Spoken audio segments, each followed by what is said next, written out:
The first thing to assemble will be the bottom with the pump, and with that you will need the water tube, which comes in 3 parts. There's a small, a medium, and a large, and that's the way that they connect together. So the medium one goes in the small, in the middle, and the large one will go on top. Now the small end is going to fit right into the pump. The black pump at the bottom here has a hole in the top. It fits right into the top and just sticks up like that. Then take this blue mesh filter part, and there's going to be a tube on it. Have the tube sticking up and slide that down over the tube. And then that is going to click and fit into the bottom here. So you might need to move where the pump is. The pump can move around into there. Just move the pump until this fits together. And then on here there's 4 little clips, and they twist to hold this filter in place. So once you twist them, the filter will be in place with the tube on top. The pump underneath has suction cups on the bottom, so if it doesn't quite align with this tube, you can pick it up and move it around as necessary. Once that is on there, the next part that goes on is the sprout bucket, and that just slides over the top, like so. To put this next sprout bucket on, you need the retaining ring. Goes in the middle. The next sprout bucket goes on top of that, and then on top of that goes one of the sprinklers. There are 2. One is just a spare. Put that right on top of the tube, and it's going to spin freely. And on top of that goes the lid, like so. And that's that. So to actually load the sprouts, you have a couple options. There is a full ring like this that has wider holes, and this is good for growing bigger seeds, and especially like wheatgrass, and you can pull out the whole thing as one. It'll just grow in a big clump. For smaller seeds like salads, alfalfa, clover, kale, things like that, you're going to want to use these smaller trays, and there's 4 of them per level, quarter trays. And there's actually a small mesh insert, and depending on the size of the seed will depend if you need to use this or not. Basically, if the seed is bigger than these holes and this is going to fall through, then you can just put it right in the tray. For something really small like salad things like alfalfa and clover, you're going to want to use the insert because the mesh is very fine, and so nothing will fall through. With these, there's a little bit of a nubbin that sticks up there, and that's so you can use it as a handle to stick in like so. And then from there you can fill it up with seeds, and then it just sets in the tray like that. And then as you go, you just keep filling them in.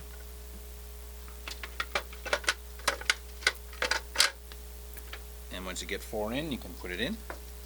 This one I actually already have some things in here. I don't know if I can do it without dumping them. But these are alfalfa seeds. These ones are mung bean seeds. And you can just get a nice even amount on the top. You don't really want them piled on top of each other. But you don't really need to leave much space in between each seed either. You can pack it pretty close. You can really see, like this one on top is a good amount, where this one has maybe, you could add a little more to that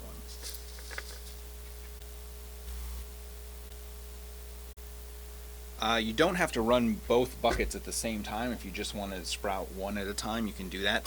Just take off this top piece and leave that aside, and then your first bucket will just sit right on there like that, and then you can put the sprinkler right on top of that guy and the lid on top, and it can just be a single level if you want.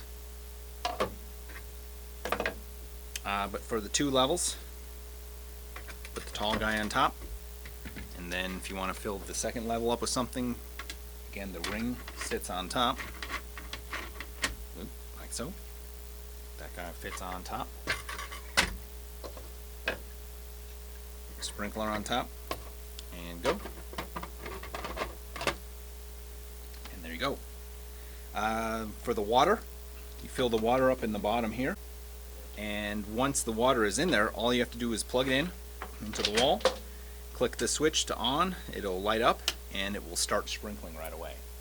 And then from there it's going to sprinkle about every 15 minutes or so. It's just going to automatically go on and keep going for as long as you have it on. We recommend changing the water once a day, but you can let it go 2, even 3 days really. It's not going to cause harm. The first day is probably the most important to switch, because the seeds are going to give off a lot of tannins at first, so the water's going to get real murky. So that first day is good to change the water. From there, the second, third, fourth days, you could probably just let it go. It'll be fine.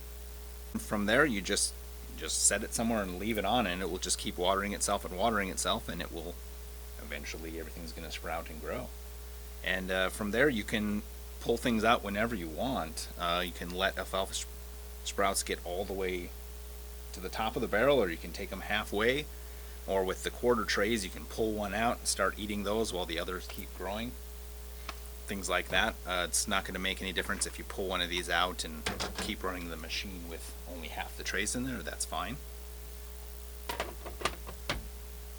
To change the water, the first thing you want to do is always turn the machine off, because it probably won't be sprinkling right when you're going to come change it, but the timer will still be going and eventually it will turn on. So if you have the top off and you forget to turn it off, all of a sudden it's going to start sprinkling and spraying everywhere. So make sure you turn it off. And then from there, take this clear tube that came along with it, take the sprinkler off the top, and then this tube attaches to the top of the riser tube in the middle. And at first it's going to be a little tough when you first get it to stick on there, but if you kind of weasel it on there, eventually that will get a little easier. So once you have the tube connected to the top here, the dirty water is going to be pumped out of the reservoir, up the plastic tube, and then out the clear tube, and you can catch it with a pitcher or a bucket like this. And basically what you'll do then is, once this is tightly connected, make sure it's tightly connected, click the machine back on, and it's going to start pumping out into your pitcher. And once it pumps everything out, it will stop pumping, and then from there you can turn the machine off, then go dump the dirty water, and then reuse the same guy to fill it with clean water. And then to fill the clean water, you can remove this tube. There's a couple different ways you can do it. You can either, depending on kind of the surface you have it on, whether it's cool to drip on it or not, one easy way is, if you have a pitcher that has like a little lip or a spout on it, you can just pick up your barrels with one hand like this and just pour it in like that. That's kind of how I like to do it. Seems to be the easiest. You might get a couple drips coming out the sides, but you'll need something with a spout to get in there. If that is difficult to hold up with one hand, you can just take the barrels off like this, set them aside, refill the water like that, and then just thread the barrels back down.